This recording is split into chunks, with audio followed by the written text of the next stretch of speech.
Greetings and welcome to the United States Transhumanist Party Virtual Enlightenment Salon. My name is Gennady Stoliarov II, and I am the chairman of the U.S. Transhumanist Party. Here we hold conversations with some of the world's leading thinkers in longevity, science, technology, philosophy, and politics. Like the philosophers of the Age of Enlightenment, we aim to connect every field of human endeavor and arrive at new insights to achieve longer lives, greater rationality, and the progress of our civilization. Greetings, ladies and gentlemen, and welcome to our United States Transhumanist Party Virtual Enlightenment Salon of Sunday, May 19th, 2024.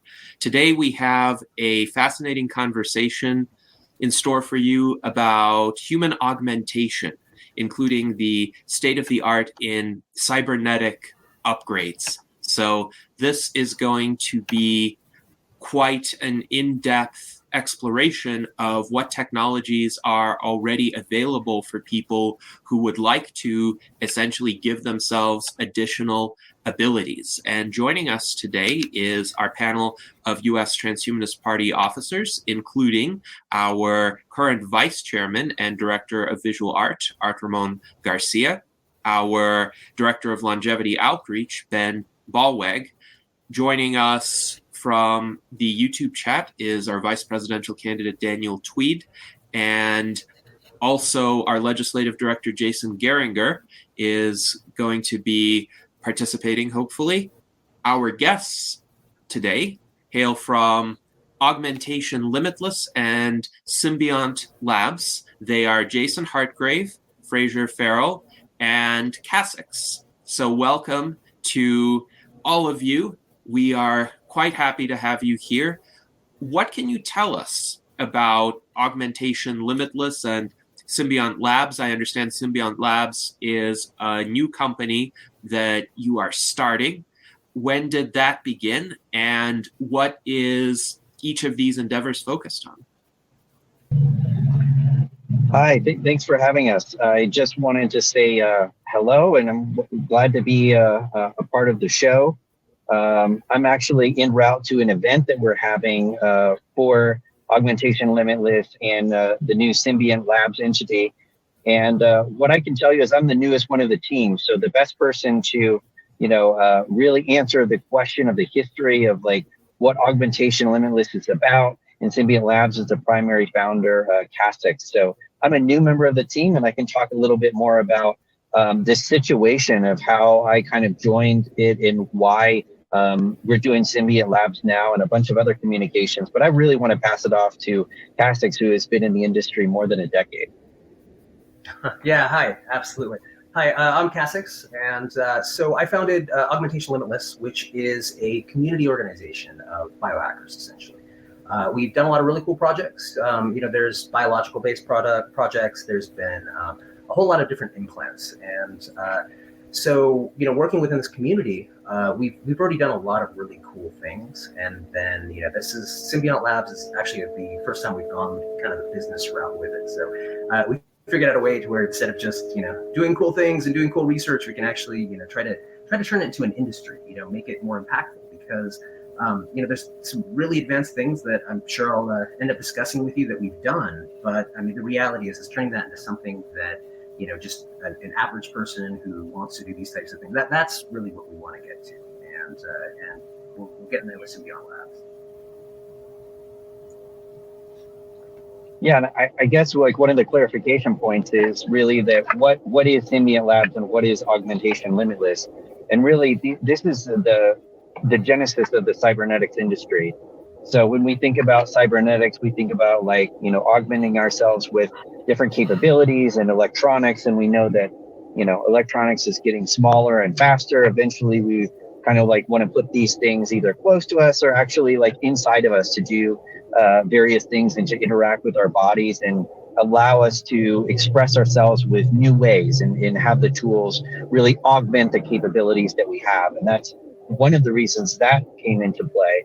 And as far as the new name of Symbiont Labs, the idea of a symbiont and being in symbiosis with the technology that we're creating is going to be a very, very important narrative that will, dominate a lot of the years ahead. as the technology sort of gets, more and more complicated, we have things like AI, we have things like, harvesting data around us all of the time.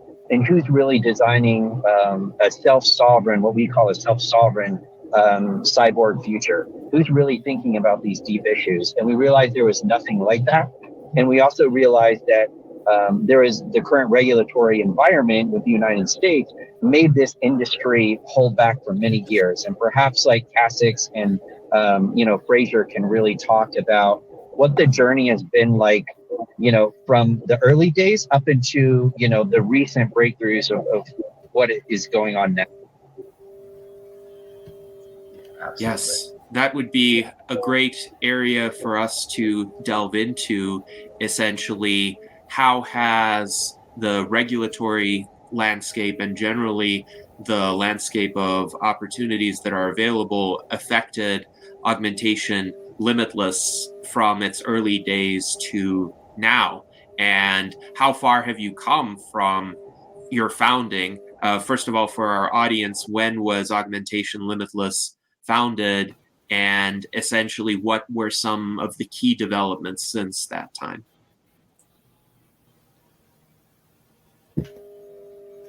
Sure, I could definitely speak to that. With Augmentation Limitless, when we first started working, some of our earliest stuff were biocompatible magnet implants. They're pretty cool. People still like them. They're something that allows you to kind of pass your hand over any magnetic field, and it'll cause a vibration so you can sense it. So even with that, going as far back as kind of those first days. We thought it was really important to try to meet regulation, to try to understand, the what regulations would apply to us and what wouldn't. And according to the FDA at that point, their answer was essentially that, well, what you're doing is jewelry. And, this is not something we regulate. You don't have to worry about doing the 501k process or any of these things, which is, it's cool, but at the same time, you've got to think that it's like, well, I think any device going in the human body really needs to go through that kind of rigorous process to make sure it's safe, type of thing. So from that point on, it's like we've tried to do a lot of the same methodologies that you would do if you were trying to make a device to go that were going to be marketed as a medical device. We want to do a lot of the same stuff, the cytotoxicity tests and that kind of stuff, but they don't really hold us to it. Essentially, it's not diagnosing and it's not treating an illness. It's not medicine, right? Now that was a landscape we're talking, that was maybe 2008, 2009, Now we live in an era where people are walking around with Apple Watches on their wrists that you can do cardiology by, And so, we do have regulation on wearables. With these various devices, it's not the same answer, and it's getting complicated because, while magnets are fun, I'm not dissing them in any way, but the reality is where we want to go is we want to have, really robust biometric sensors and suites. We want to have really good ways to interact with our body, both information coming in, information going out, things like this. And, it's at this point, it's kind of still in that gray area. It's never been addressed whether this would be permitted if you, brought a device to market and you sold it as a consumer non-medical device and people were putting them in, it's just something that's never been done, and so it's still, once again, a big gray area. And then, of course, if you were to do this and you were to bring this device to market, you're immediately going to also have that secondary issue of who puts it in. It's not a medical device. So are you going to go to a plastic surgeon and convince them to put this device in? Or are you going to go to someone like say a piercer or a body modification artist, And in the US that exists. Most of the body mods and kind of cybernetic bionic stuff being done at this point is being done essentially by body modification artists. And a lot of these guys are really skillful people like Russ Fox, and there's a few other I could mention. They're great at what they do. But if you're talking about going from this, very underground, people figuring out building circuits to interact with their bodies, blinky lights and things, and trying to bring it all the way up and create an industry where you could go in and say, hey, look, I want this and this and this, and I want it implanted in my body.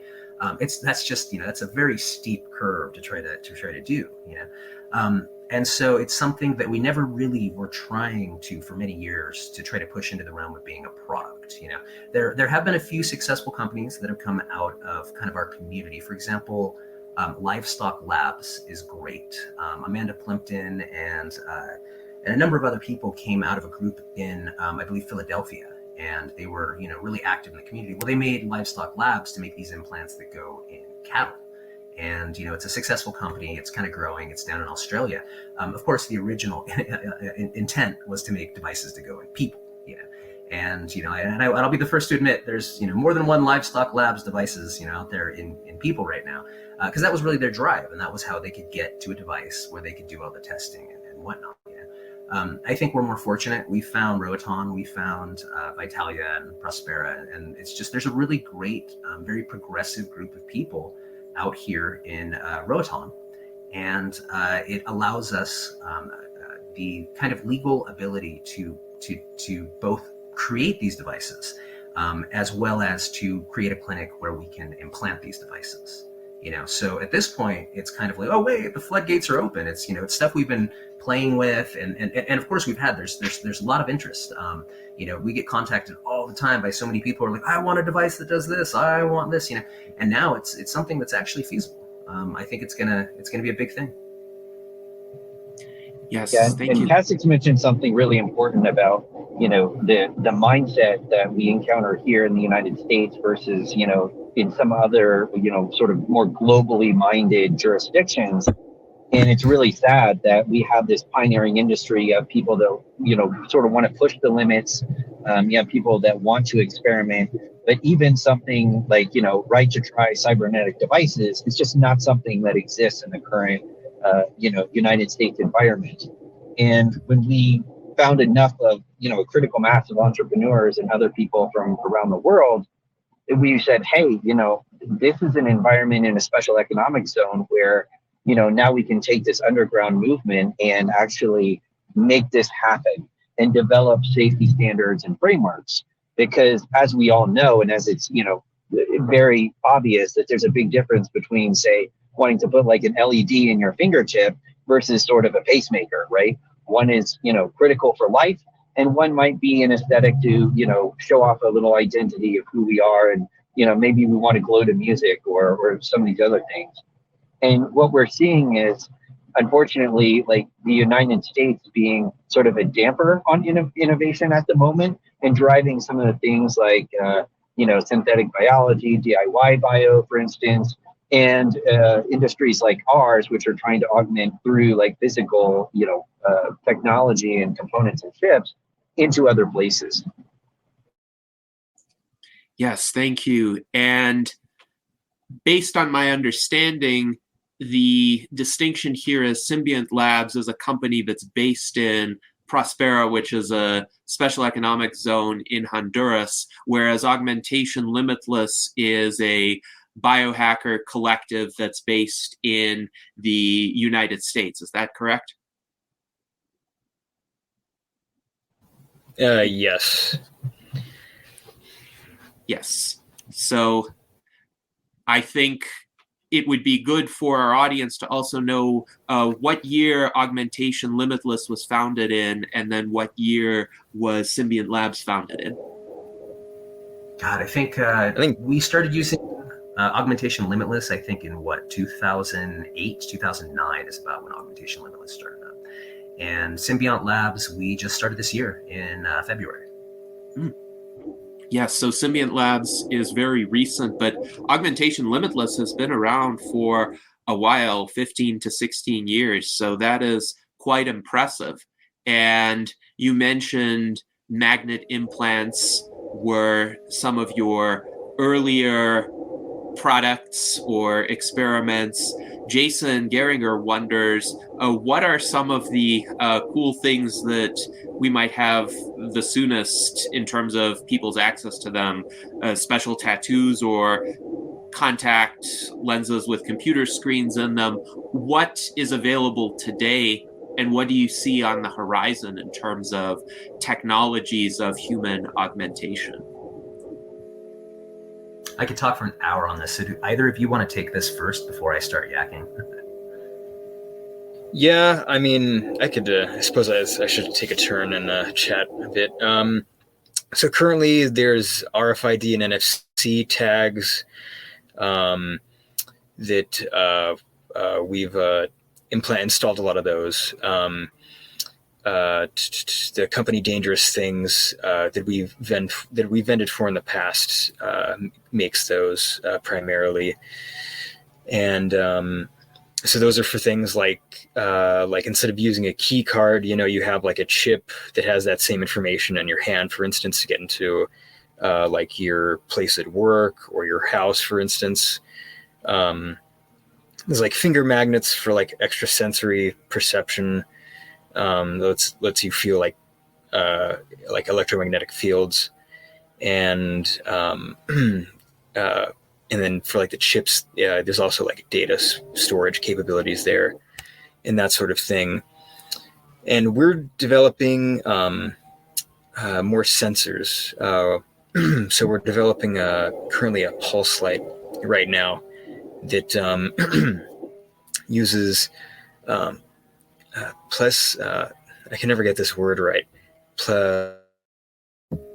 Plasmography, basically, to like I'm probably mispronouncing that.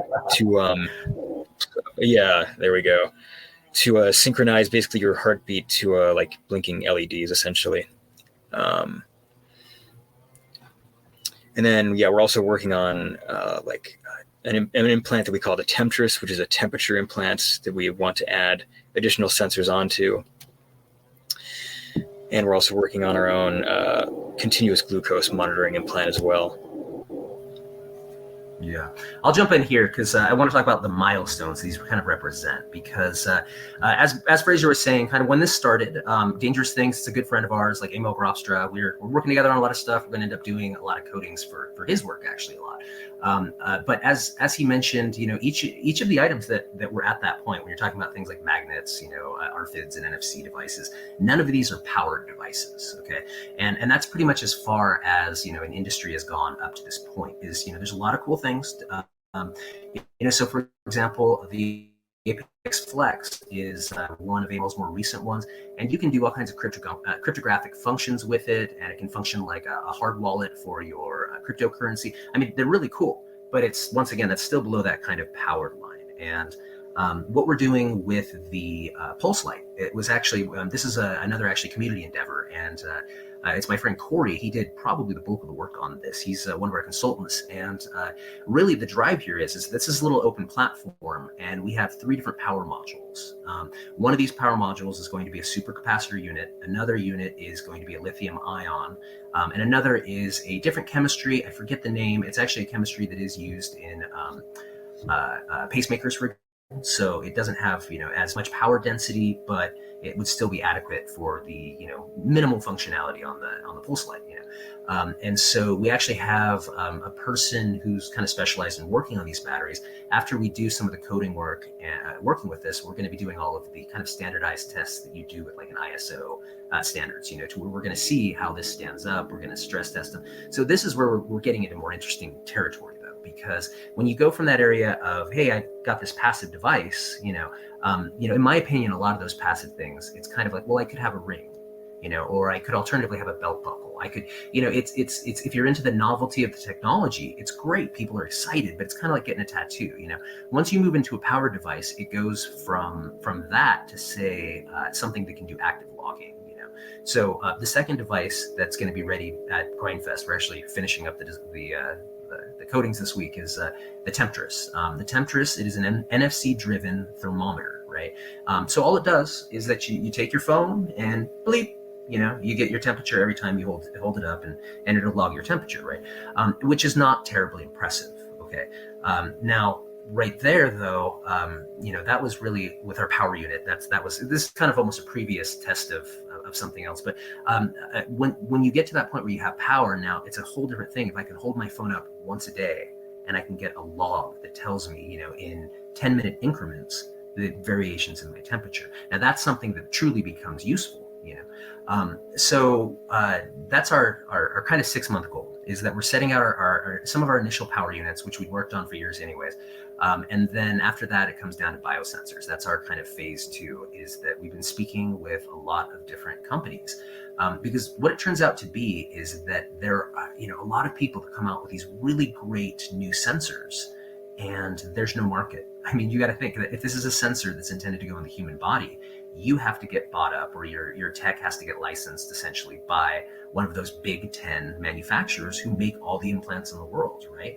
Well, guess what? A lot of the, they're not interested in a lot of these things that may have, enormous functionality and impact, on day-to-day life even, or, long-term health, because they specialize generally in a single-use function. This is a monitor, it's for your heart. This is a monitor, it's for this. This is a device that shocks your spine or does whatever. They're not looking at it from hey, let's put, all of these functions in and make it so that you have, a gesture recognition on your hand and you can turn your volume up. Those would be the easiest things to add, honestly. I mean, they're not, hard tech to implement, but they're certainly not a priority. This is not where medicine is going to go with these type of things. And I think we can do better, because I think those technologies are going to allow us to interact with technology in ways that we currently can't. It's going to be far more seamless. It should be able to have biosensors which are able to interpret things such as, are you getting sleepy? Are you aroused by a concept or an idea or a person? Are you, where are you in terms of like your metabolism as it varies throughout the month? I mean, these are things that are, probably not directly applicable to a disease process, but absolutely applicable to our lives. So that's kind of the direction we're going. Our big drive starting in August is going to be the biosensors, especially with the other project, which Frazier mentioned, is the CGM. It's an implantable CGM product. So, from my opinion, I really like, when we were at Vitalia, there were a lot of people who are immortalists and life extension folk, and they really use a lot of the CGM. They wear those CGMs all the time, and they can get amazing things out of it. They'll talk about the effects of, this type of starch versus this. And you got to think that if you had this fully implantable, something that all you had to do was scan your phone or lie down in bed and have your sensors read it. And, it was that seamless, effortless. I think that we would really see widespread adoption of this type of technology, in meaningful ways. Yes. And also I want to touch on something that you said earlier too, about like, hey, we're just getting started with this biosensor stuff. And really one of the unique things that is going to set Symbiont Labs apart from other companies is really, we want the community to tell us the products that they want to see. There's actually so many possibilities out there. We're going to have to expand the community and to have the community understand that these things are even possible. Because a lot of people, when they hear cybernetics, they think of like, Blade Runner, like, 2049, or they think of these like far out things. And the reality is we have like incredible technology at our disposal right now that has never really been designed to be fit inside the human body and experimented with, because it's just simply been off limits. This has not been available before. And so we're really opening up the floodgates and the doors, and we're saying, hey, what is the future that everybody wants? What products do you guys want to see? And now we have the space and the location and the regulatory safety in order to sort of build these products and to deliver them to the community for what they want to see.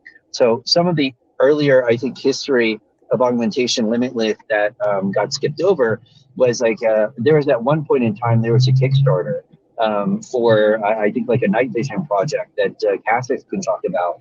But people were like, wow, this is actually something that happened in the past that, we could try and recreate and see what happens. And that early experiment, while it, went a certain way, is indicative of sort of the mindset that we have now, in that like, hey, we want the community to tell us, we're going to try and make that thing happen. And now we have the ability in order to deliver these types of things. And we will continue to educate people as part of the process of being a startup and coming on shows like this to tell people what is actually out there. So I don't know, Cassis, do you want to tell just a little bit about that night vision project? Because that really might sort of let people know a little bit about how we think about like, hey, things that have already happened in the past that are really cool that nobody really knows about. Yeah, sure, I can speak about it. Okay, so yeah, that one was, that's when I first actually got started in the community. That was before Augmentation Limitless was kind of was where it came from. So I had been reading, I was back in college, and I had been reading about how they had used conscientious objectors during World War II. and they did a lot of nasty stuff. They did, for example, they would cut them, and they'd have one group starved for a week, another group starved, and they'd essentially figure out like how nutrition affects healing times and things. I mean, some of it was pretty bad. One of the ones that were really interesting though was a night vision project where they put a number of these people on a vitamin A deficient diet, and then they fed them vitamin A2. A2 is a variant. It has a different absorption wavelength, so it's closer to the near infrared. So, they did these experiments. I, did all the Freedom of Information Acts and stuff. I've never been able to find the results. And so I thought it was really cool. And I suggested, we should recreate this, and I was really surprised by how the community kind of ran with it. And, I got a lot of people involved, which we ended up getting it crowdfunded, and we did it. And, it was really cool. I had a lot of subjective experiences. I've never really published the data because, it was kind of crap data, I'll be honest. It was that, we made this kind of data collection device based on electroretinography, and ERGs are notoriously kind of difficult to get even by trained people. So I used the open EEG platform and built like an EEG, and oh man, it was quite a project. And the reality is I think it's something worth following up on. I think it's a lot of fun. I will say that the experiences I had, I definitely think there was some stuff going on. I mean, I was running around people at night. The ARG things seemed to indicate that I was getting up to almost 850 nanometers wavelength light stimulating my eyes. But once again, there's problems with the testing methodology, so I'm not going to make that claim. I'd love to recreate it. As a matter of fact, another person who had trialed something similar was Mac Davis. He's one of my good friends. He runs Mini Circle. They do some gene therapies on the island, and Mac has been trying to get me to do some more of the A2 stuff, and I think we've come up with a way we might be able to actually do the vitamin A and administer it using ionophoresis. So instead of doing a big 6 months of vitamin A deficient diet, which let me tell you is terrible, but yeah, if you could eliminate that diet period and just essentially drive that vitamin A2 directly through the eye into the retina and get that effect, this would be, a really viable, cool thing. I mean, I think it'd be really fun to be able to give people night vision on demand, and clearly it would require more testing to make sure we're not blinding anybody or anything. But, it's the type of thing that we haven't previously been able to really follow up on because, honestly, getting those reagents are expensive, and, it's also doing even stuff that, is very safe and self-experimentation. There's things in the States that make it kind of puts you in a position of liability, and I think that being now Symbiont Labs affords us the ability to kind of follow up on a lot of stuff that previously we couldn't. And to me, I kind of liken it, if people want to think about it in a certain kind of framing, you think of the early days of 3D printing and some of the just like the very basic shapes and the basic things that you can make with 3D printers, and people are like, oh, I don't know where this is going. Is this like, is this really gonna, be that like real big change? And nowadays you're starting to see like the multi-material 3D printers and really like the technology just starting to unlock. So the early days of cybernetic design, may not be the most impressive devices. However, like we're just at the beginning, and the more that we tell people, the more feedback and the more ideas we get back, and the more that we discover. Even as we're going back through, like Catholics was saying in the past, of like, well, what biosensors are out there, and how many patents and how many other ideas are sort of just languishing on the shelf, and how many like sensors do we actually use in the context of animals, but not in us, that could actually provide us useful data. I mean, I think what we're saying is just like opening loops and conversations at this point. And like the product design is just going to explode as we attract more and more like, engineering talent to this space. More people understand that, there's a safe place to go to talk about these kinds of, ideas and what they want to see. And we start like threading together and really talking with communities like the transhumanist community that understand like, hey, we can use these problems to solve, or use this technology to solve problems. And maybe some of those problems are inside of our own bodies. And, maybe there's powers that we really should have that we have like kept ourselves from. And all of these things start compounding, and these trends start to sort of, cross over. with the talent that we have, the resources that we have, and really the understanding that we have from multiple experiments that are starting to happen now. Yes, thank you very much for that discussion. And indeed, the night vision project does sound fascinating. I think also it would be good to tell our audience a bit more about NFC technology, since this has been a staple of sorts of a lot of the implants up to now. And Daniel Tweed in our YouTube chat points out NFC stands for near field communication. Mike Lazine wonders, what does NFC technology include? And for instance, how can one program an NFC chip in one's finger or hand with one's debit or credit card information? I know some people have done that so that they don't have to carry a physical card around. Rudy Hoffman also wonders, are biometric implantable sensors now available? And he points out he just added an NFC bracelet with his cryonics data on it for $25. So an NFC technology doesn't have to be implanted. You could put it on a bracelet, you could put it on a ring or another object, but I would be curious to hear a bit more of an in-depth discussion about how NFC technology works. What are some of its advantages? What are some of its limitations? What can be done with it today? And what would require a power source? Because I understand NFC technology doesn't need a power source. That's one of its versatile strengths, but it could be a limitation in some circumstances as well. Yeah, absolutely. Yeah, as was said, NFC stands for near field communication, and it's a standardized protocol. The reason why using NFC is something that we're very interested in is because it's supported by generally every smartphone out there at this point.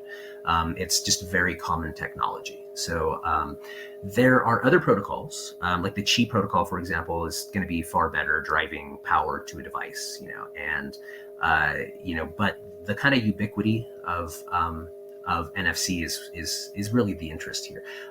So when we're talking about the NFC, these are usually, once again, the unpowered devices. So with those unpowered devices, you can absolutely, you could wear a ring. They sell rings.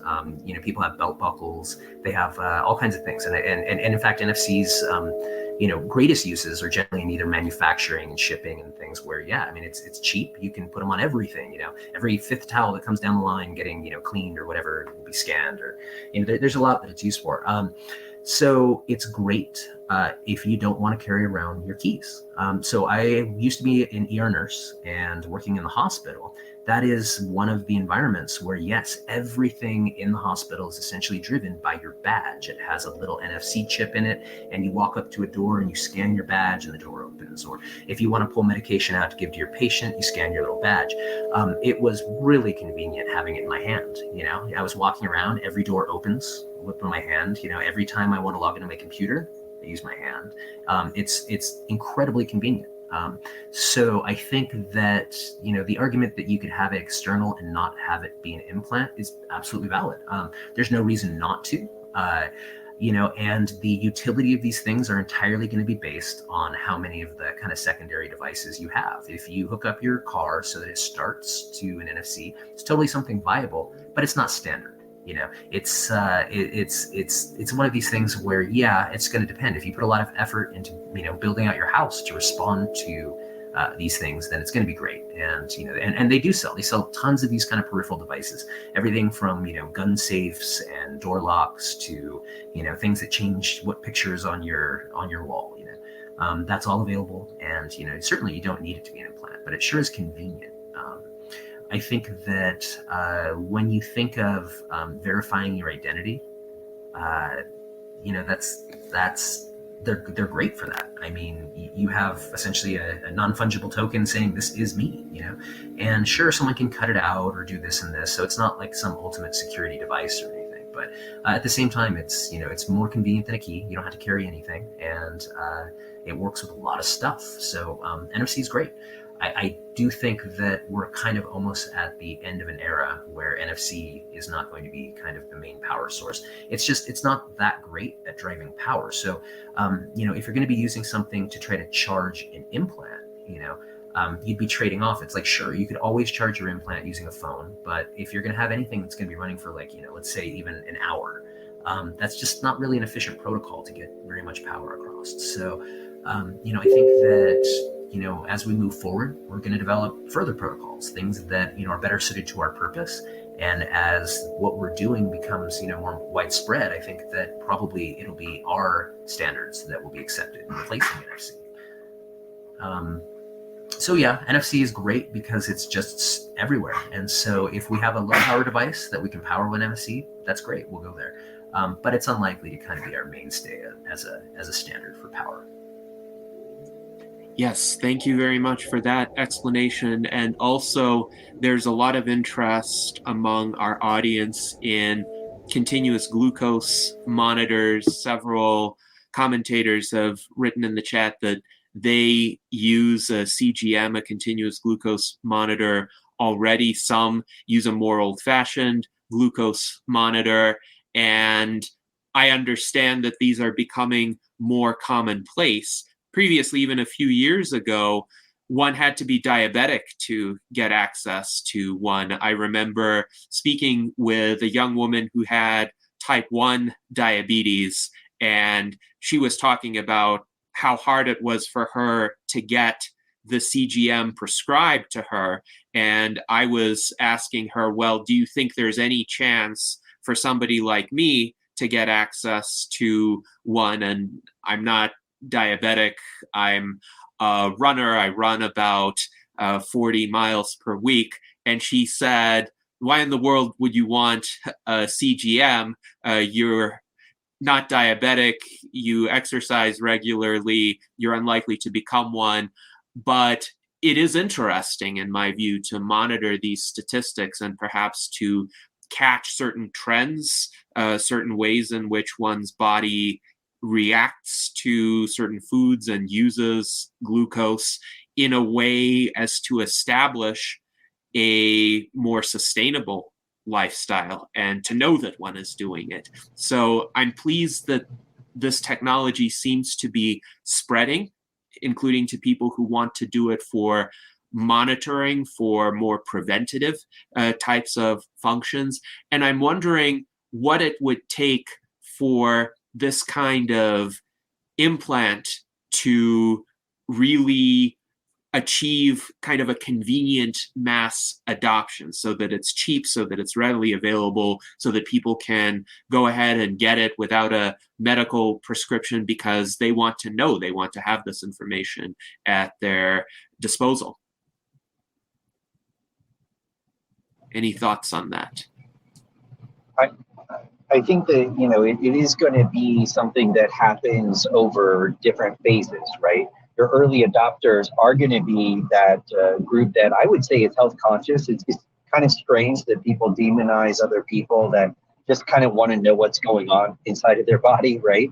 I think that it will be very strange, a couple of decades from now to, realize that there was a time when people were not monitoring their vital signs. And people just drop dead from a stroke or an embolism or something that could be detected far in advance. And we just didn't put in the cheap sensors to tell us that, hey, you're headed for an early death, right? I don't think that anybody just wants to drop down from a massive heart attack or a stroke or something like that. But right now, we just don't have anything that's looking out for us. We can start small. The CGM is just basically helping people that, have these either diabetes problems or even that have pre-diabetes to realize and the relationship between sugar and what you put in your body, has a result or an impact on the mood, the way you feel, et cetera, et cetera.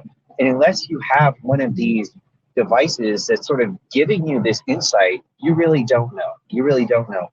And as somebody that is also yourself, somewhat healthy, I wore a CGM as part of Italia during, my time first meeting with Cassix and them. And it was really interesting for me. I wore it for about a month, a little bit less, because the devices, unfortunately, that they make now, even the top premier ones, only last for roughly a month, and sometimes even 2 weeks, and then you literally throw them away. But within that time frame, I was able to, monitor what I ate, and then I could see, like, wow, this food actually really spikes up my blood glucose, and far more than it should. So maybe that food isn't the best for me. And it just sort of makes you aware that if you eat crap and you feel like crap, well, maybe you should stop doing that, right? And you become more conscious eater, if nothing else. And if everybody had that, it'd be great. But the reality is these devices are very expensive, and it's sort of like a luxury item right now for those that want to experience it without having the medical insurance pay for it and the actual medical need for having it prescribed by a doctor. So we need to make a device that isn't going bad after 30 days. So maybe something that lasts for, say, 2 years, or some period of time, and put it in there, and make it a little subdermal, so that way it's actually getting a more accurate reading, and it's able to relay that data. So that device is going to require a little bit of time to build. There's a lot of market demand for that particular type of cybernetic implant, and there could even be industry partners that are already making CGMs or in the CGM industry that would be interested in developing a device like that in tandem with us that has the facility and the capability to do it. Yes, thank you for that discussion. And indeed, we hope that your efforts will be able to improve the accessibility of CGMs. As you pointed out, they are still fairly expensive for a lot of people, hence the recourse to insurance. But Jason Geringer writes that he bets you, Jason Hartgrave, are right about this. In the future, people will probably think it's kind of crazy not to be monitoring our bodies regularly. And I would like to have essentially a screen display in front of me of vital statistics about my organism. Think about an augmented reality kind of interface where I would wear essentially some goggles and they would show me vital statistics. So here's my heart rate, here's my blood pressure, here's my blood glucose. Here are other parameters that change over time, because right now with medical tests or visits to the doctor's office, we get snapshots in time, and those are not necessarily representative of what we do essentially on a day-to-day basis and how these metrics change on a day-to-day basis. So I think it would be immensely useful for preventing acute events as well as for improving health on an ongoing basis. But yes, we do need to still bend the cost curve down. And Art Ramon does suggest that for mass adoption, it would need to be surgery-free. So a lot of the current CGMs that are available are essentially patches that one could stick onto one's upper arm, for example. And my understanding is they're fairly pain-free and fairly easy to apply. And this is why, at least for people who can get them as prescriptions, it is a very useful device, and it seems to be a convenient process for them to utilize it. But implants, of course, they do require a more intrusive process. It almost seems paradoxical to ask this, but if you have an implantable device, and especially in the future, if you have a very functional one like a CGM, is there a way to minimize what people might refer to as surgery, to have some sort of routine procedure that's very easy, that's painless, at least within the proper setup, and that is also fairly reversible in the sense that if you want to get a new model, for instance, or the current one doesn't work, it needs fixing, you can remove it and then put in whatever else you want to put in. So I would welcome comments on that. Yeah, absolutely. I think that design is absolutely the answer to that. Okay, so when you were talking about that, I was thinking about with the Neuralink, how even if the Neuralink they get it up and running, it's working fantastic. We don't really have enough neurosurgeons in the U.S. to where we could cause we couldn't put in enough Neuralinks to have widespread adoption. We don't have enough surgeons to do it, right? So of course the answer is computer driven or essentially computer mediated surgeries. And I think that along those lines, it's, if we're talking about advanced things, then at some point we're going to have that. But I mean, we're talking about very simple things here. We're not talking about brain surgery. What we're talking about is taking a device and placing it under your skin, right? And there are already ways to do this. I mean, when you look at ARFIDs today, you can look at how the devices in which they implant cattle, right? And I mean, they're foolproof. I mean, they're designed in a way that, the angle of the needle compared to the hub, you can't even insert it too deeply and screw it up, right? Because they know the people that are going to be inserting these in cattle are cattle hands. They're people who don't have an education at this. So you make the way of inserting it, you make it so simple that anyone can do it, is the idea, So I see it turning into something to where if we design these devices right, we're not talking about putting, a cell phone in your leg or anything. We're talking about, technology that's going to be, very small. It's going to be something that, is built to work with your body, to your frame, your shape. And it's something that should be essentially needle insertable. I mean, we should be able to do this to the point of where you go in and you get one of these things done the same way you get your ears pierced at, a cheap place in the mall, where it's like people having the arguments, do you go to the cheap guy or the guy who's a little more expensive or whatever? I don't know. But I mean, I see it as being a simplified process. It doesn't have to be, when we say a surgery, I mean, if you drain an abscess, that's technically a surgery. So if we're inserting something in the body, it's going to be surgery. But I mean, when you have it down to the point of a small insertion gun, it's something that's viable. We could definitely use that. It would have a risk the equivalent of the same as people who inject themselves with insulin every single day to treat their diabetes. Is there risk? Can you get an infection? Can you mess it up? Sure. But a little bit of training, and yeah, I'm sure that we can do it safely. Yes, thank you very much. And definitely getting an injection is quite a different experience from, say, getting cut up and having a major part replaced, getting put under anesthesia, for example. But you're correct. People get injections routinely. They get vaccinations. They get their blood drawn. And yes, some people do require them for maintenance, like people who are insulin dependent. So this is nothing new. And my understanding is for smaller implants like the little NFC devices that some people have had implanted. Zoltan Istvan, our first presidential candidate, visited essentially a facility to get a little NFC chip implanted, and he would have it.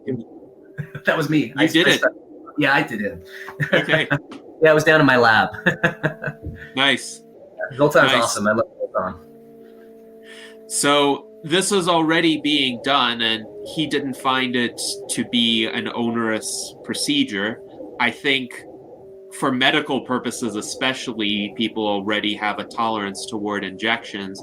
Now, Ben Ballweg does state in our internal chat, his impression is regular A1C testing is a pretty good proxy for a continuous glucose monitor, and he wonders what your thoughts about this are. He says, quote, "I'd rather we develop tech that doesn't have such a proxy." And the hemoglobin A1C, my understanding is it takes essentially an average of one's blood sugar, at least how it impacts the glycated hemoglobin in one's blood over the course of about 3 months. So if you have a glucose spike here or there, or if you have an episode of lower blood glucose than usual, the A1C test isn't affected by that. So maybe in the morning your blood glucose could be a little bit high because you ate a heavy meal the previous day, but the A1C test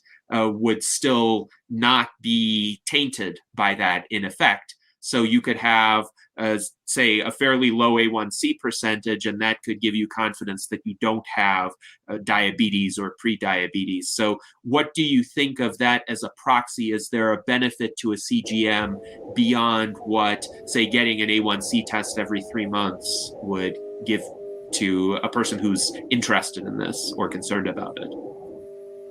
Yeah, I'd say the thing preventing us right now from doing the A1Cs is essentially the technology for sampling it. And I think that I think it'd be great. In fact, one of the people we're working with, Dr. Barrett, he's a great guy, and he actually wants to run more with kind of the tie-in to the non-implantable CGM, the device that you wear on your arm. And the reason being that some of these things are very difficult to read internally. That we're somewhat limited in terms of if you're looking at things like glucose or constituents of blood. The approach that we're using for CGM is photoplethysmography. If you use light, you shine light, you detect it, and you see the changes. I'm not sure. I believe that A1C detection is based upon a reagent, and that's a reagent which gets used up, right? So having an implant, then you're putting kind of an end life. It may not be the case specifically. I'm not remembering on A1C, but in many cases, the way these tests work is they have a reagent that reacts to the presence of this object. So, you're going to have essentially a reservoir, and that reservoir will run out. Or, and along those lines too, the microfluidics alone, in trying to do a microfluidic device, it's just a matter of time before you're going to have something blocking your intake tube and things like this. So I think that some of these things, example being another one that would be great would be estrogen, testosterone, and the sex hormones. There are a lot of people that this would seriously impact their life to have more frequent. But the problem is your body's essentially made of cholesterol. And so, trying to use something like photoplethysmography to read it, it's just not the right approach. That would be something where, making a unit, I could, for example, see, and this is something we were talking about, was, the same way you have these arm-worn CGMs, have, sampling of other materials. If you already have this small tube going through, you're doing the capillary collection, you're processing it. There's no reason why you couldn't do something like testosterone from serum, or, do A1C from serum. It's not going to be the same value, but, I think it's more likely we're going to find ways to correlate what that value is compared to blood value than it is we're going to, make an implant that uses light to read those values. Some things are really difficult to read. And so, lab values, for example, they're not my number one goal or objective, really. I think they're great. And I think that as for example, Addy from LifeSci, he'd be great to get on here talking about this stuff. They do a lot of microfluidics work, and they're going in directions where, eventually we may get there. But for Symbiont Labs, we're probably going to go more in the angle of biosignals. It's CGM's great. Don't get me wrong. We have that project going, and we will approach these. But it's you could spend 10 years trying to develop a new technology specifically to figure out how to get testosterone from an implant. And our hope is that somebody runs with it and does it. But we're not those guys. We're the guys who are gonna put that implant into a device. So when you do biosignals, we've been looking at biosignals since the 50s. And we have so much information, and it's viable and it's accessible now. I don't have to invent a testosterone sensor. Instead, I can take a microphone and I can put it on your chest. And now we have voice commands right through your chest. And we have your heart rate, and we have your respiratory rate. And every time you eat, we know. And every time you drink, we know. And every time you urinate or defecate, we know. I mean, there are things that, the technology we're trying to bring up is great at. Unfortunately, A1C may not be one of those things. So I hope so, but until someone else probably comes up with an A1C mechanism to read, that's not going to be something that is, our objective. CGM, there's already a device on the market. It's called the Eversense, I believe, and they're using photoplethysmography. It's great. It's NFC driven. You take your phone, instead of poking your finger every 3 times a day, you scan it, and you have your value. It reads out on your phone. It's a life changer for diabetics, So our idea is taking something like this, and having a more open source version of it, so that, people want to manufacture it and provide it. That's great, And if we want to take, something like a MEMS unit and a thermometer and a SpO2 sensor and a heart rate detector, and we want to get blood pressure, and we want to all put it on the same device, now that makes sense to me. Yes, thank you for that explanation and for discussing some of the limitations of gathering A1C results via an implantable device. It definitely does seem like a test that one still has to get the old-fashioned way, going to a lab. Still useful for people who are really interested in monitoring that aspect of their metabolism. But given your discussion of how much these sensors are able to detect, John H. wrote in our chat, privacy is dead. And this is an argument, of course, that we've been having back and forth within the transhumanist community and with the general public as well, because the US Transhumanist Party strongly supports individual privacy and our control over our data. That's section 1 of our platform. On the other hand, we also want to dispel myths about which technologies can and cannot affect individuals' privacy in certain ways. For example, in Nevada in 2019, we actually played a pivotal role in leading to the amendment of Assembly Bill 226, which, as the sponsor had envisioned it, would have actually banned NFC implants out of concern that they could be used to spy on people. And one key point that we made to the legislators is there's no way that this technology has the kind of range that would be necessary for remote spying or remote monitoring. A cell phone is a lot more useful for that purpose. And I think the legislators understood that they should not be essentially interfering with people's rights to voluntarily pursue these kinds of implants. So with regard to more advanced implants that capture vital statistics, including when one might eat or drink, etc., what are the privacy concerns, and what are perhaps some of the features of the technology that could alleviate those concerns if, of course, the technology is properly designed and under the control of the individual users? Well, I think that you just sort of hit the nail on the head there, because if you don't have somebody that is really looking out for these potential issues, then what you're going to have is a cybernetic future that's seen now that are already harvesting massive amounts of user data. One of the reasons that we formed Symbiont Labs was really to allow the underground, sort of grassroots hacker community to have a chance at impacting, this industry's trajectory, and to sort of, build the world and the cybernetic future that we want to see. If you go to our, say, LinkedIn page, you see that we're creating the self-sovereign cybernetic future. This is something that is really foundational to our company, is the preservation of the user's rights and their experience as to how do they interact with these technologies. We are not putting chips in people against their will. We are having the people design the chips that they want to have, and to develop the feature set that will allow them to, have that data and control that data and interact with that data on their own terms. This is actually going to become really, really important as AIs get more and more sophisticated and more aggressive, and learning from different sets of data, like around your user biometrics. And if you see, like, say, the trends report from, say, the Future Institute, you're going to see that, like, we've already trained ChatGPT on the internet data that we have. What you're going to see is devices that are going to incentivize you to train on data that you're generating and other people are generating in real time that the current language models don't have.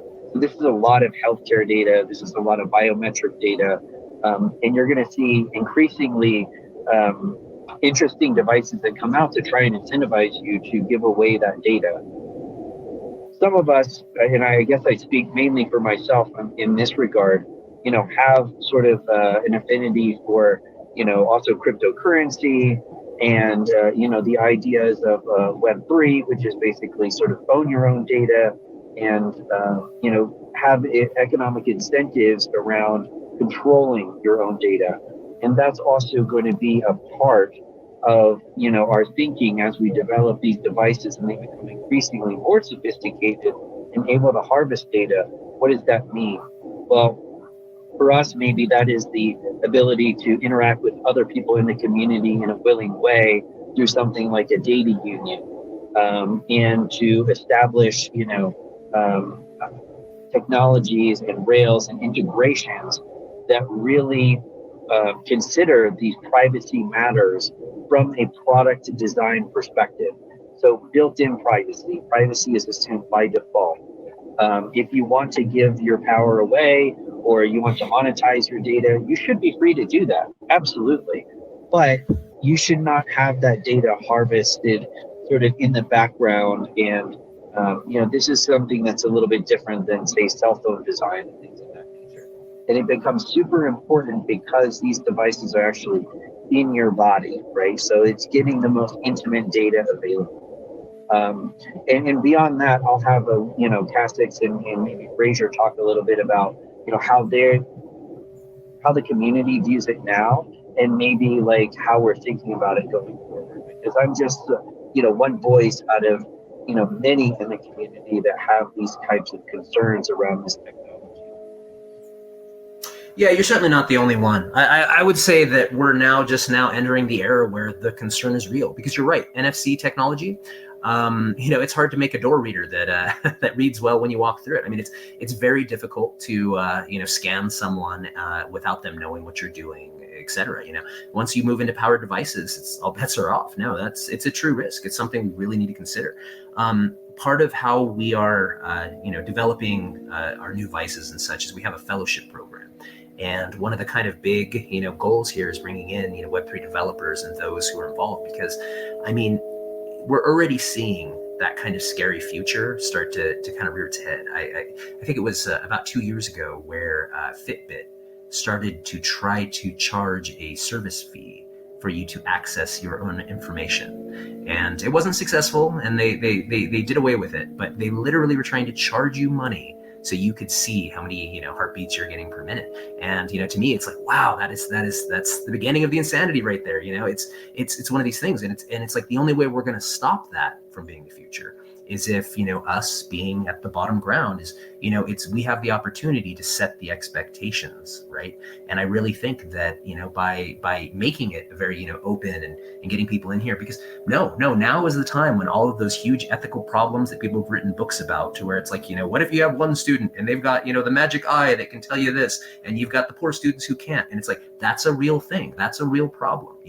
and that doesn't mean that we're just because we're the guys trying to drive the tech doesn't mean we're going to be blowing those away and being like, oh, that's nothing. No, it is. It's real, and it's something that absolutely needs to be addressed, and I think it's great. I think that's one of the most important aspects of what we're doing is we're trying to be super open. Everything from our methodologies of creating devices, our the way that we're going to deal with pretty much everything is we're trying to do it all as open source as possible, because it's not that we're trying to rule this and make this company that makes all of the implants for people. It's like, no, we really want people to be empowered. It's hard to try to apply the model of kind of like the PC growth model, where you had all these kids that were playing with PCs in the 80s and 90s, and they had their hands on, and thus the technology went very, very quickly. And it's when we're talking about something that requires biocompatible coatings and surgery, it's hard to provide that. But I think we can get a proxy of it, an approximation maybe, create a kind of playground, a place where people who are bright and have these abilities can design amazing things, and know that you have a pre-existing kind of factor of safety where these people are going to be creating this in a way that you can do this. I don't know, but yeah, no, I find it scary too. I'll be honest that everything from the privacy aspects, a lot of the ethical aspects, these things, but the reality is it's inevitable. Even if we don't have these implants, AI through video can identify you. You don't have to have an implant to be tracked anymore. All you have to do is walk down the street, and the many video cameras that are going to be around cities will do it for them. So while it is something we're going to have to deal with, these are problems we're going to have to deal with no matter what. And I don't think that it's unique to the idea of implants. Yes, thank you for your remarks on this extremely important subject. Daniel Tweed also points out there are a lot of as-a-service platforms that charge on a metered basis, and health monitoring as a service will probably be offering that pricing model. Of course, as long as there are alternatives to that model, as long as one could get that information in a manner where one owns the device and can harvest the data from the device at will, that could be another option. As long as there's competition in this field, as long as there are people like yourselves who are enthusiasts and who want to use this technology to empower individuals, providing options to people who do want that knowledge without having to pay a large corporation or go through some sort of institutional gatekeeper with ulterior motives, I think this could still end up being massively beneficial to individuals. I wanted also to hear a bit from you about the experience getting set up in Prospera, because Dan Elton, our director of scholarship, writes, this is great stuff. He loves Prospera as well, and startup cities are the way to push this forward, in part because of the regulatory obstacles or conundrums that can be encountered in the United States, but other countries as well. In Europe, there's the European Medicines Agency, for instance. And I think having more jurisdictional competition is going to empower individuals as well to innovate in ways that, let's say, exceed the pace of conventional institutions in so-called more developed countries. So what has your experience been like with Prospera, and how easy is it? What are some of the challenges as well to set up an organization like Symbiont Labs? Do you want to speak to this point a bit, Frazier? I could speak a bit to this point. It's very interesting. It was so establishing an LLC was a fairly easy process down there. And another very interesting thing is that when you create an entity there, you can elect your own regulation, which means that essentially you can look at regulations that other countries or jurisdictions have used when you establish a business there, that you can then use to regulate what you do, or you could make some kind of hybrid fusion of different regulatory processes that are tailored to suit your specific needs. And they're still figuring out quite a bit. We've met this team of lawyers called Ixion that are legal engineers that are really delving into how do we establish this body mod lab or this body mod clinic, that we've had a lot of discussion with them and people at Prosper about how best to go about that, because it's so new. They never had anything like this. So so there's a lot of different laws from different places that they look at, and we're working with them now on our on different aspects of our regulation down there. Yeah, I really love the Vitalia people, actually. It was, we went down there the previous year, or last year, we went down there for a summit, and we met a bunch of people, and I met Nicholas Enzinger. He's awesome. He's one of the big people running Prospera. And so he had contacted me regarding running a lab down there for their Vitalia event. And so our real intent going down there wasn't to really pitch a company or anything along those lines. It was that, we've been doing events for a number of years. We'll go out to DEF CON, for example, and do implants and different things. And so we went down there really just to kind of run the lab space and to help people with a lot of projects, and there were really some really cool mini clinical trials and things that we helped run down there, and a lot of kind of biohacker-esque groups doing different cool things, but while we were down there, we got involved actually with a lot of really cool things. For example, we are working with Moondao. And Moondao, they gave us a small, what would you call it, a scholarship. We basically founded a makerspace on a grant, essentially. Grant, yeah, that's it. $5,000. We got a grant. Yeah, this is very generous of them. Yeah. Shout out Moondao, by the way. Moondao is awesome, yeah. And so working with these guys, we've actually started working on a project where you would be surprised at the number of people that are missing limbs on the island. So just off the numbers on the island alone, I would assume that in Honduras, I won't assume, I've read the numbers, that, there is a very real problem in Honduras with access to prosthetics as well as healthcare.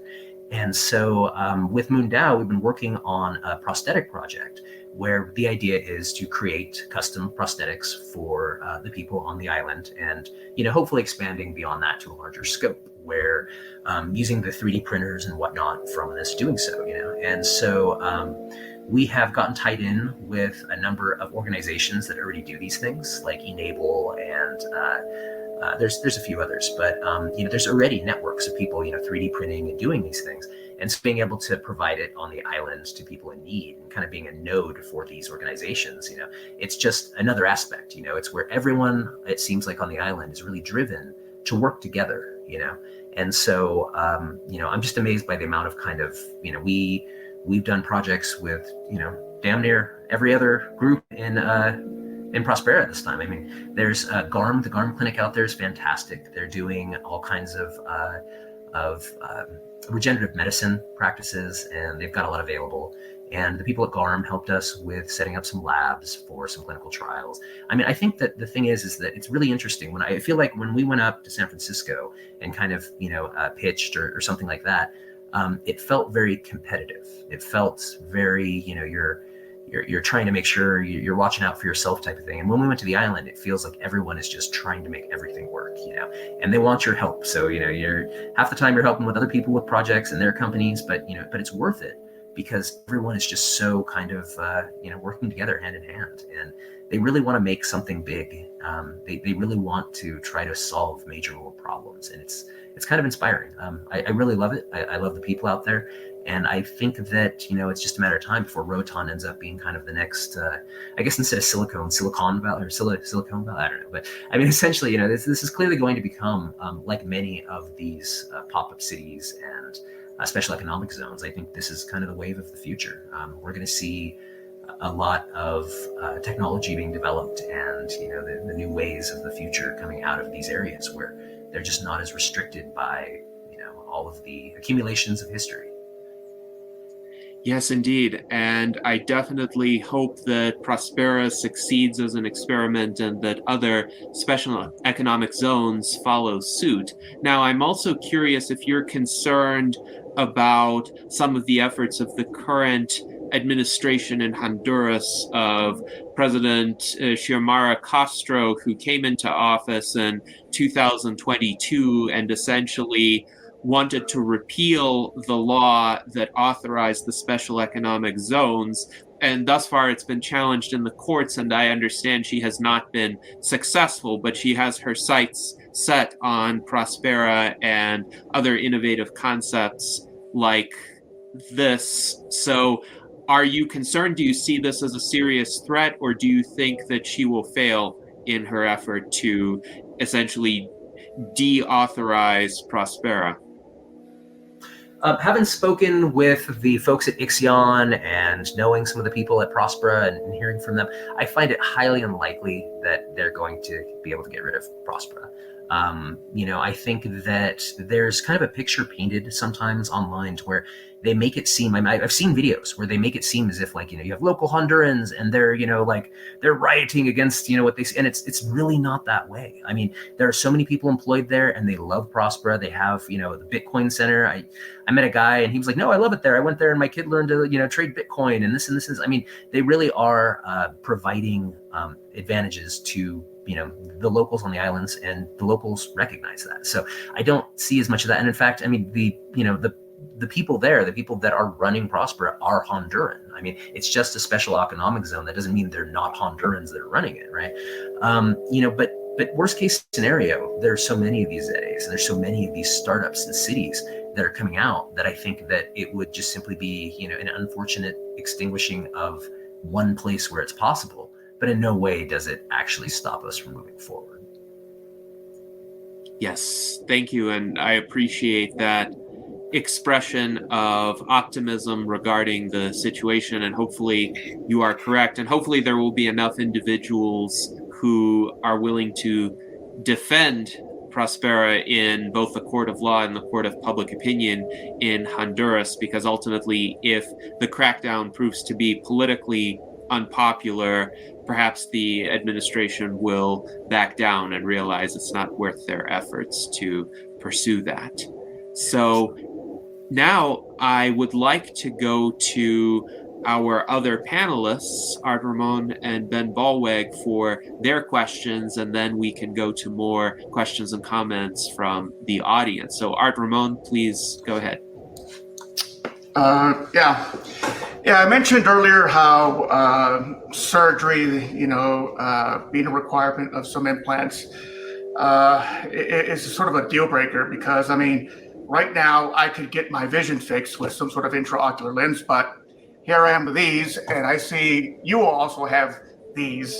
So, the technology exists. It's, you're able to get it done, but we don't. It's major surgery. There's a cost to it. So I think that's something that you sort of need to see, the lens through and see that that's going to be a roadblock for a lot of people. Anything that requires major surgery. Another thing I would see as maybe people would be hesitant to get any sort of implant is what sort of EMP protection it might have. Is a Carrington event going to happen, and is these electronics going to fry under your skin? Then it's going to be like in Revelations where it says, people who have the mark of the beast are going to develop boils on them. So that's my other concern, because that's one religious people could use as an argument, because they're saying that's the mark of the beast. But just forget the religious stuff. What would you do if you have a degrading electronic in your body? How do you get it out if it's surgically implanted? Do you have to cut it out yourself like Rambo? Is that something I've been thinking about? Yeah, absolutely. Go ahead. Yeah, well, going back to the most simple installation method for these implants would be just like an injection, essentially. That is how some of a lot of them that are currently on the market are done as a simple injection. And in terms of getting them removed, we part of our fellowship program is to have other body modification artists and piercers come out and learn more about how to install these different devices and also how to take them out. And taking them out is, I don't know, you could almost say easier in a way than installing them. Cassix could speak a lot more to this than I can, but if you know someone that has gone through this training and is certified to remove these devices, it's relatively simple and straightforward to go through that. You could speak more on that for sure, Cassix. Yeah, no, I think it's a good point. There's always going to be people who are going to weigh these things out and come to different conclusions. At this point, the technology, I've thought of it as being almost like a tattoo, because you say, hey, look, I've got this implant in my hand. I can start my car. I can do this and this. And a lot of people, their response is going to be like, why the hell would you do this? Like, why would you want this? I could just carry a key. It makes no sense, you know? And so, you know, up to that point, it really has been almost the equivalent of a tattoo. It's something that it's a form of expression. It may provide some convenience, you know, and in some special cases, in certain careers or whatnot, you know, it may actually provide a vital function. But, you know, we're talking about the difference between now, which is us just starting out and starting with some very simple things like lights that flash under your arms, right? You know, to music or to your heartbeat. We're talking very simple things. The utility isn't there. It's you know, I'm no way trying to sell people saying like, you should get this thing. It's so great. You know, people who find this to be great will want to get it. And those who don't, they're not going to get it, right? When you move forward and the functionality comes down to, hey, look, you know, we have you know, years of data, and this device can predictively stop you from, or you know, it can predict certain health conditions years ahead and guide you, you know, and it can provide then, you know, years of extra life. At that point, this may be something that's worth it, you know, far more worth it. You're still going to have those people who are like, no, I'm not putting a device in my body, right? I think that, you know, you're always going to have a mix of these things. You know, it's like for me, for example, you know, a lot of the biohackers in my community talk about wanting to get, you know, they have the, oh gosh, I'm spacing on the name right now, but you get your, essentially for those with loss of hearing, they get sensorineural hearing loss, and you'll get an implant. Cochlear implant? Yeah, exactly. Sorry. Yeah. You know, and that would be the last thing that I would want. Headphones work so great. You know, why would you ever go under the knife for something like that when you can use a pair of Bluetooth headphones, you know? And I'm sure there's going to be people who are far more extreme than me in the future and going to want, you know, crazy stuff that I think is, they're out of their mind, you know? You're always going to kind of have that. I just think that in order to create this, you know, this industry, what we're doing is providing enough value that you're going to have a lot of people who it will benefit, you know? And in no way is it something like, you know, that we're trying to imply that, you know, everyone is going to be chipped and everyone should be, or something like this. That's not the reality. You know, you're going to have people that like this technology and those who don't, you know, and that's just how it is. But yeah, you're right. A lot of people won't do it because they're afraid of needles, or because they fundamentally don't believe in it due to religious beliefs and things like this. And that's great. I mean, that's exactly, they shouldn't do it then, you know? I mean, the one I would consider, and I'm hoping the development gets there, is the intraocular lens. I think when I get older and then I start having problems with cataracts, hopefully the technology will be there that it could be sort of a smart, you know, intraocular lens, multifocal and smart somehow. But then I'd have to worry, you know, is the carotid of it going to blow up my eyeballs? So yeah. I had to weigh the risk benefit. So yeah. Well, you know, I work with a lot of electronic engineers, and they do a really good job in terms of their design on the circuits. You know, there is a lot you can do where, you know, I would say, you know, there's still some concerns with battery and power, and those, you know, there are concerns that haven't been fully explored. You know, in terms of, you know, the circuit design causing it to blow up from a Carrington event, it's like, no, we can already kind of circumvent that. That's not, you know, that's not the biggest concern. But you're right, and the second thing is, I'm sure there's concerns that we haven't even considered yet. You were talking about like the electromagnetic fields that are created, you know, and there's a lot of data that just doesn't exist, and research that hasn't been done. You know, and you know, if you're carrying your cell phone in your pocket, your cell phone puts a lot of EMF, you know, and I don't know the answer. I know that, you know, for years people were putting funny little stickers that they thought protected them on those, you know, but I mean, overall, you know, we've decided that, you know, as a general population, that we accept the amount of EMF coming out of phones with, you know, the potential possibly for a small amount of harm. Would being under your skin be that much of a difference?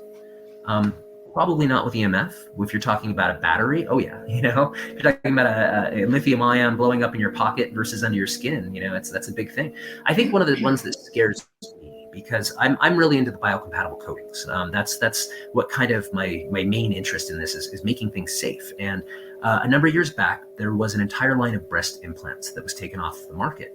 And all they knew is that these people were getting more contractures and more breast cancers than normal, and they took it off the market only because of that. Because, you know, the post market, they realized they're getting more of these events occurring, and it ended up being that they had put a type of texturing. You know, all it was a difference in the topology of the implant. The breast implant had the silicon, but it had these little kind of like topological shapes on it that was triggering cells to then, react differently than these other ones. And they had no way to predict this, And so, yes, this is something that, that people need to be concerned about, because there are many things that go on in the body that we don't have that yet. And I think, that is a field, it's something we need to be concerned with. But at the same time, we need to be driving this forward, because, we need to find those things and then solve them so that we can keep moving forward. I think that these are all, very valid concerns, and they're things that, we definitely need to keep in mind. Yes, thank you. And I think it's important to discuss these kinds of concerns and considerations here, because a lot of viewers, including people who may be considering some of this technology for the future, are going to be asking these kinds of questions. And of course, the general public will be asking these kinds of questions, and working out these issues in conversations like this one will be imperative towards speeding adoption of some of these technologies. Now, one related issue is the impact of removal. So let's say somebody like Zoltan wants to remove the NFC that he had installed back in 2016 because it reads win in 2016. Maybe he wants a different NFC now. He wants a model that says something else or has a different, newer functionality. If he gets it removed, what would be the healing process? What would be the time that you would expect it would take for his hand to fully recover from that procedure, and perhaps then he could go ahead and get another implant? What sort of waiting period are we talking about before he returns to his prior state, or anybody else for that matter? Oh, well, we could pop out the old implant and put in the new implant in the same day. And generally it takes about 24 hours for that incision site to completely seal over. And then after that, he just goes back to normal life. There's nothing much to it. With larger types of implants, sometimes with, larger things, there are sutures and there is aftercare, right? So, but that's mostly been because we've been dealing with, larger implants because we didn't have access to the technology to make it small, right? It was things that we've been doing that are kind of more, once again, milestones of way, before you miniaturize certain things. Ideally, I think that we'll keep our form factors as small as possible, and you shouldn't need suturing. But even with the suturing and such, you're talking about a maximum of, a couple days, take it easy type of a situation. This isn't in any way, shape, or form a major surgery. This is the type of thing that they can do in an ER effortlessly. I mean, it really is. It's, what you do is you take a small, generally a scalpel. Some places don't allow for scalpels depending on where you are. But if it was a body artist, they might use a number 4 gauge needle, alternatively. But you simply push on it because you can feel it. In fact, I've got one on my arm and I can push on it and it kind of pokes out, and you just go boop and then pop it out. And that's it. It really is that simple, And then if you were to be placing a new one, you have your little magnet, your little needle insertion, and you just find that hole and pop it right back in. I mean, these are very, very small, and it's very innocuous. That isn't to say it will always go that direction. I'm sure that as we move forward, when you're talking about powering things, there's power density. So you have to have a certain size if you're going to have devices with a certain amount of power. There are some really cool new techs out there. There's some kind of like power cast technologies and such, where we've been able to power things, from a backpack, so you could theoretically carry a power unit in a backpack, and it's putting up a bunch of, an electromagnetic field that's powering your devices in your hands and things like this. Alternatively, you could have clothing which incorporates coils. I imagine we'll eventually have just a mix of different ways of kind of powering these things, and the device will essentially, be powered by a mix of them, and in the future, of course, there's all kinds of cool technology that's, not quite there, ways of powering things through, movement of your body and stuff like that. And that's still, maybe an order of magnitude or two below what we would need to power a device. But I think that, seeing the applicability, if we had a lot more applications, 24-hour, biosensors, seeing that those applications are there, people would have a greater drive to develop these technologies. So yeah, I hope that answered that. Yes, I think that's a very helpful answer. Now, another question along these lines comes from Spatiality, who says she would be concerned for perhaps some of the materials from the implants leaking, or the body rejecting the implant and the immune system attacking it, or the corrosion when it comes into contact with the body's acids and oils. Of course, the immune system tends to have a habit of attacking foreign objects within the body, and immune rejection is a big problem, say with implanted organs, even biological organs that are not genetically identical to the host. So how would, especially in the case of more advanced implants, these kinds of problems be addressed? I understand, of course, for a little NFC tag, probably the body will adapt to it. But what about a bigger implant, especially a more functional one that has components that include a battery of some sort? Yeah, this is really Well, that's why. Go ahead, Frisch. Sorry. Yeah. Well, that's why testing is, paramount to what we do, and it's very important that we also use appropriate coating materials that are biocompatible to coat our implants before they go in, and and that's why we're also going to be testing them, employing cytotoxicity tests, tests that are used by facilities that want to get FDA approval. We're going to follow some similar guidelines there, and ISO testing guidelines and that sort of thing for our devices. Yeah, the 501k process is we're doing a slightly modified 501k type process. So it's meant to be done a bit faster, but it's once again the cytotoxicity testing and all of these tests and blah blah blah. But even with that, I still think that I think that she's right, that this is a concern, and I'll tell you why. Is they still make gold coated pacemakers. And the reason is if, regardless of what kind of biocompatible coating you're using, someone out there is allergic to it. Okay. There's humans are unique, and there's always going to be someone who, for one reason or another, their body figures out, hey, look, this is some plastic thing over here. We should get rid of it. Okay. And this is always going to be a concern. We have, so far as humans, we have not identified a perfect biocompatible material that your body will just completely ignore.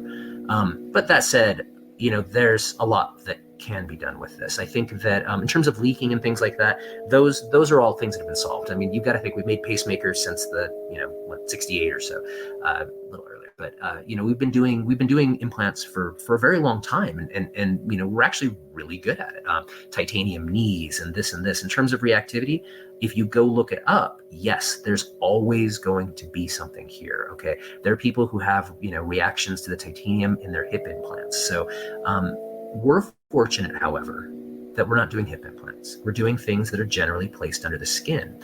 And so if a person is having a reaction to it, it's very simple. You go and you have it removed, right? And so, it's one of these things where, as long as your design is good in certain ways. I mean, I'll say, I still think the biggest concern here is going to come down to battery and battery chemistries.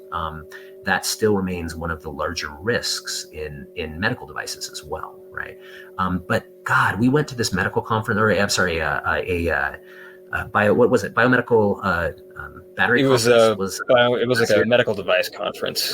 Yeah, and these batteries, they've come so far. I mean, they're using chemistries that no longer outgas. They're batteries that you can literally take a pair of scissors and cut off a square, and it'll have the voltage that you want to have. I mean, this technology is advancing. As biohackers, in Augmentation Limitless, we didn't really have access to those batteries because, we were working, from essentially a community organization. But now that we're functioning, and we're doing these implants, we're working with other companies, we have access to these technologies. So yes, batteries can be dangerous. You're always going to worry about things leaking. You're working about this. But I mean, that's the whole point. I mean, you would worry about that with any device. It's not novel to what we're doing. You certainly don't want your pacemaker to leak. You don't want any of that. But no, it is something that moving into the future, hopefully we can start working in different materials that aren't even being used yet. I mean, there's so much that, material science is about 20 years ahead of what's actually being done with these, implants today. So, I mean, we actually have the option of, instead of using what the FDA is currently saying is great, we can work with these companies who are working with materials that are way ahead of the curve.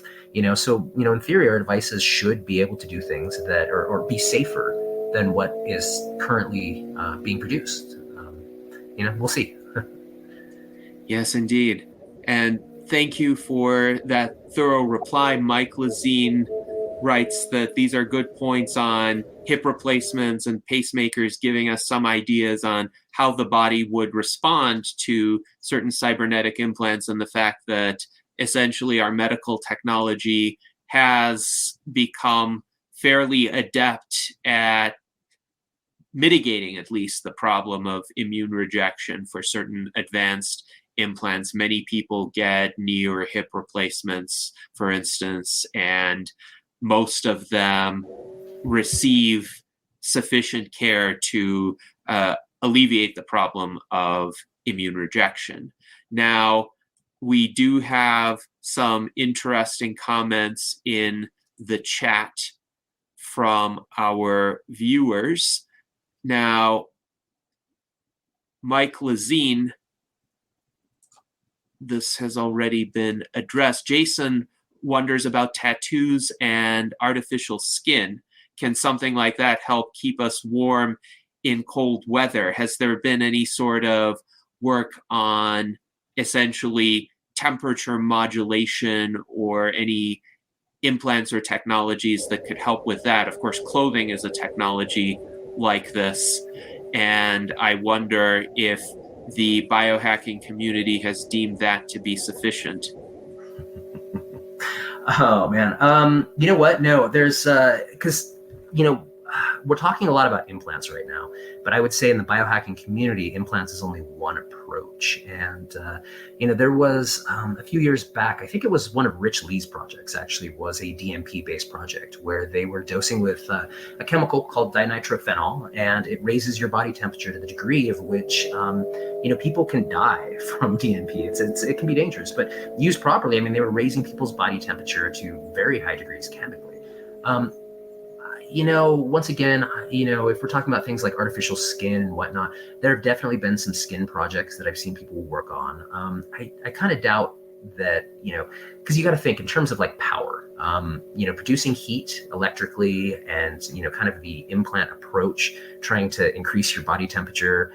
It's just not a very efficient way to do it compared to the external, and, we're not trying to kind of do the Swiss Army knife thing of, hey, look, we've got implants that do everything. I don't have to eat. I don't have to sleep. I don't have to, it's kind of trying to do that approach. It's like when you have clothes, I think probably clothes are okay.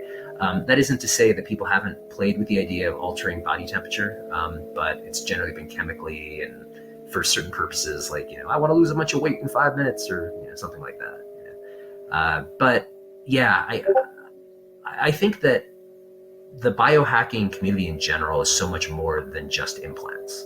Augmentation Limitless, I would say most of the people working, within that commune, it's kind of a tech commune, are very oriented towards that tech. And sometimes it's easy to get lost in that, to where you're like, what else can we solve with this? But, sometimes really you can use a car key and it's okay.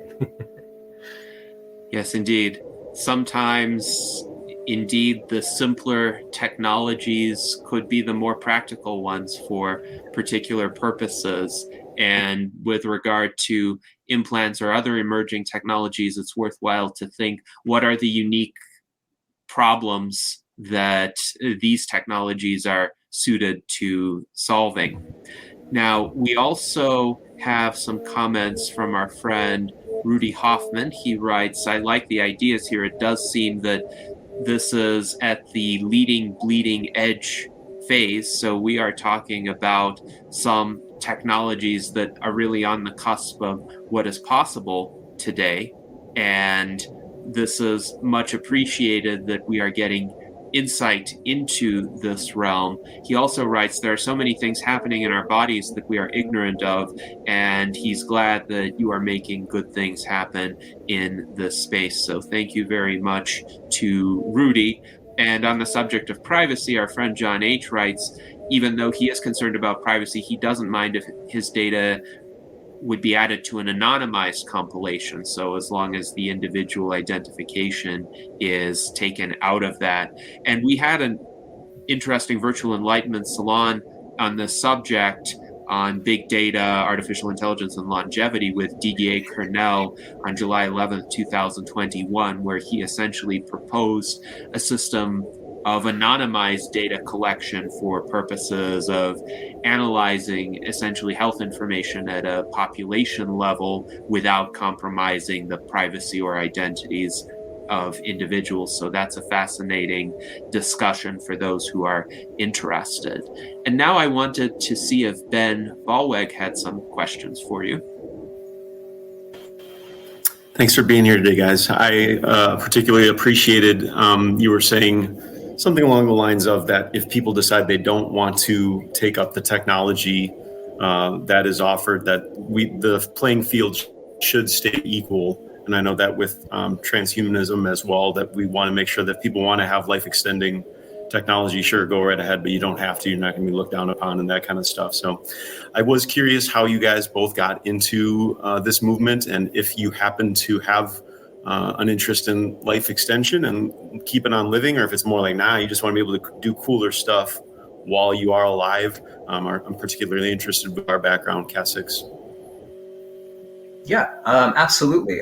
No, I really love longevity. I think I think that's one of the main drives for what we're doing here, is that, while essentially the company is non-medical based, but the idea here is that by incorporating technology, we're going to be able to monitor the body better and to interact with the body in ways that, should lead to us living longer. I mean, by having that data where, it could go either way. I mean, it could be scary. I mean, I can imagine a world where, this type of technology is eventually going to be predicting, cancers 5 years ahead of time from what we can do now, versus, we have the same technology being used to cancel your insurance 5 years ahead, without you knowing why, and it's like, it can kind of go either way. And so, I think that making sure that, its technology is in our hands, we're the ones in control of it, it's our data. I mean, even kind of the way we've been talking about this data is that, I would let people use my anonymous data. No, your data has value. I mean, this is not something you should be paying for. This is something that someone should be paying you for. This is your data, right? And does it have value? Sure, it has value to medicine. It has value to many people. I actually foresee, I would say, I think that we'll move in the direction of where, yes, you'll have the option to have your data anonymized and used by, say, nonprofits or for medical research and things like this. But, even more, I think we're going to have it to where you can get paid to have your data used or included. And I think Jason was actually talking about this a bit as well in the beginning. I mean, it's, I don't know. I mean, even talking about kind of like the skin thing, the idea of like, becoming warmer. I don't know. It seems to me that it's like I perhaps am less tech inclined than people expect, because my idea of these implants in the future is not that I'm going to have a bunch of gadgets and they're going to be, distracting me and doing this. I'm sick of the fact of like, I'm looking, I'm stuck on my phone all day long, and it's not because I want to be. It's because, that's how I interact with my world. I got to text people. I got to do stuff. I want this technology to be seamless to where, I go to sleep and the stuff that's built into my bed, powers it and downloads my data and does whatever and does these things. I want, for me to have less technology within my kind of periphery. I want the technology to be part of me in a way that it makes it seamless and effortless.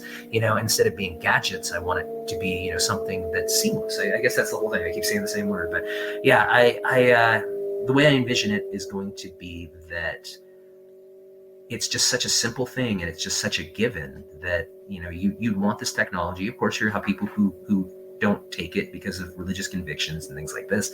But I mean, ultimately it's like, yeah, I mean, you're going to be talking about how you communicate with others.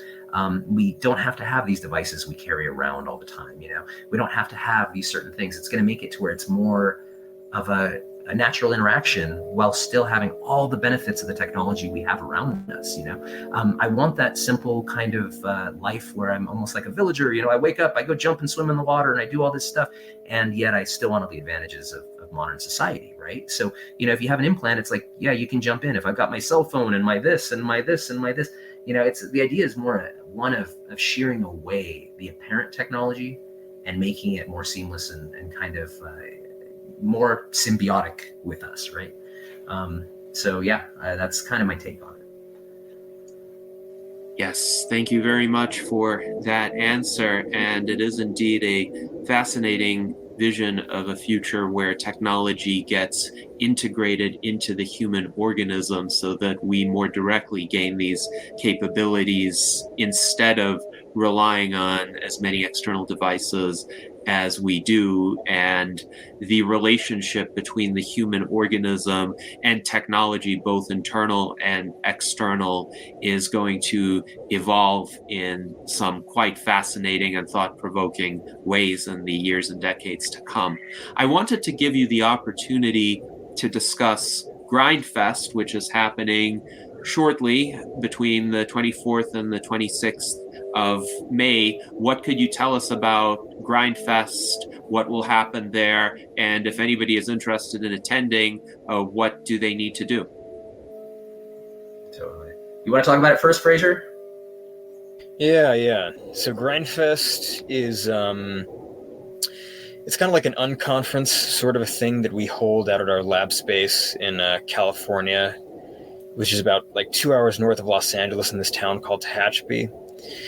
And we have people come out, we give talks, there's implants, we talk about the latest projects that we're working on, like the Pulse site is going to be featured there, for instance, and we just like network with other people, and again, there's always new people showing up, and we just kind of collaborate on different things as a community, and it's a place where we can exchange ideas and also just kind of hang out and get to know each other as friends. And you can, if you'd like to RSVP, you can go to grindfest.org and click the tab that says RSVP here. And there's also, we have like a Discord server for it. That's a dedicated Grindfest Discord server now, and also our own Augmentation Limitless Discord server that has a Grindfest channel that has a lot more info and details on like carpooling and that sort of thing. Yeah, Grindfest is cool. This is Grindfest 9. So we've been doing Grindfest now for 9 years. Next year is going to be the Big 10. We're planning for it.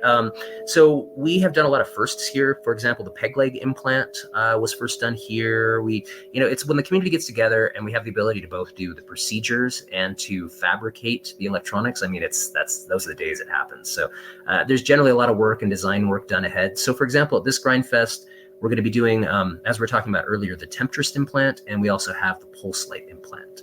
And so both of those, we're going to be testing them out and dropping them into willing participants and such. So that'll be fun. We generally have a lot of kind of cool peripheral stuff that's associated. So we always have a pretty big nootropics bar, and we usually have some pretty good speakers down here. We had Zoltan down one year. That was when he got his implant in, and various other folks. So this year, the theme is actually, what is it? Legal. It's legal themed, right, Frazier? What's the... Yeah, it's law and disorder, as the clever name goes. So yeah, we're talking about, like the legalities of the biohacking space and of the implant space, and this kind of gray area that we live in, and why we, thought it wise to go down to Prospera and take advantage of their regulatory system there. So there will be some attorneys we actually met down there from Ixion that I mentioned earlier that are going to be speaking during Grindfest, as a matter of fact. Yeah. Very interesting. And hopefully some of our viewers will be able to make it and report back to us about some of the presentations and the demonstrations that are provided. Jason Geringer wonders, how did you come up with the name Grindfest? So it's the origin is in a comic book series actually called Dr. Sleepless. And that comic book is about transhumanists, and the main character is this like a doctor, like a self-taught like surgeon that like puts all these wacky implants in people, and like in this future, like implants are way more mainstream, but this guy tries to like push the limits, and his people are the implant enthusiasts in this universe are called grinders, because I don't know, they grind out these implants and like cut into each other and like that sort of thing. I guess that's where the Warren Ellis, the guy that made that, like came up with a name from, and so that's where the name Grinder comes from, actually. And this is before like the dating app and all of that stuff that's associated with it now. So at least it makes it interesting when you tell somebody about it, because the name like kind of grabs you. So I guess it's kind of good in that regard. Yes, indeed. So the Dr. Sleepless Volume 1 is available on Amazon, and it was released in November 2008. So kind of close to when Augmentation Limitless was founded. Yep. That was definitely there. And then about 2 years later is when the Grindr app came out. So we talked about changing the name and stuff like that, but it is what it is. We're just gonna run with it. We actually have another one because the Grindfest is great. Grindfest is awesome, but it's really kind of like a very large, elaborate surgical house party where so we've talked about trying to expand it out and make it into something more, but I don't know. I think it's going to stay kind of what it is. I think that now that we've moved out to Roatan and we have Symbiont Labs, we actually are doing another annual event. It's called right now we're calling it the Human Augmentation Summit, and it's going to be the July 26th weekend, I believe, and week. And so the Human Augmentation Summit, we're bringing in a lot of big speakers and stuff like that. And, it gives us the opportunity so we can kind of expand on it. I think that Grindfest, I was trying to tell, because we have a lot of our friends that we met at Vitalia and Prospera are coming down to Grindfest, so that's going to be a lot of fun. But I had to really emphasize to them that it's like, this is a cyberpunk party, and we kind of heavily emphasize that punk part at times. So it may not be what you expect, it's a lot of fun. You guys should definitely come check it out. Yes, so the Human Augmentation Summit is going to be in Vitalia during July 22nd to the 28th. Here's the link for those who would like to register for that. So we have today, and I would like to thank you, Casix, Frazier, and Jason Hartgrave for joining us and for the fascinating conversation. I will welcome any closing remarks. One interesting idea that our viewer Spatiality discussed is the possibility of these implants helping people with disabilities. So not just healthy consumers who want to augment themselves, but perhaps people who have some issue that they would like corrected or mitigated. So what are your thoughts on this, as well as any other thoughts you'd like to share in the remaining 2 minutes? I think that go for it. Sorry, Frazier. A lot of people in our community are very interested in this aspect of grinding and biohacking, and that's part of the reason why some of them got into this, actually, is because they're trying to figure out a way to compensate for some of these things that they're dealing with. And we actually had a talk about like grinding and like disabilities like a couple of years ago, I want to say. It was like a whole discussion that we had. And I think we'll definitely see it used to assist with like different handicaps. And like, for instance, like the Neuralink people, their whole idea of, one of the whole ideas of going into the brain, right, is to try and help people that have like different like nerve impairments or different like motor disabilities, for example, or cognitive issues.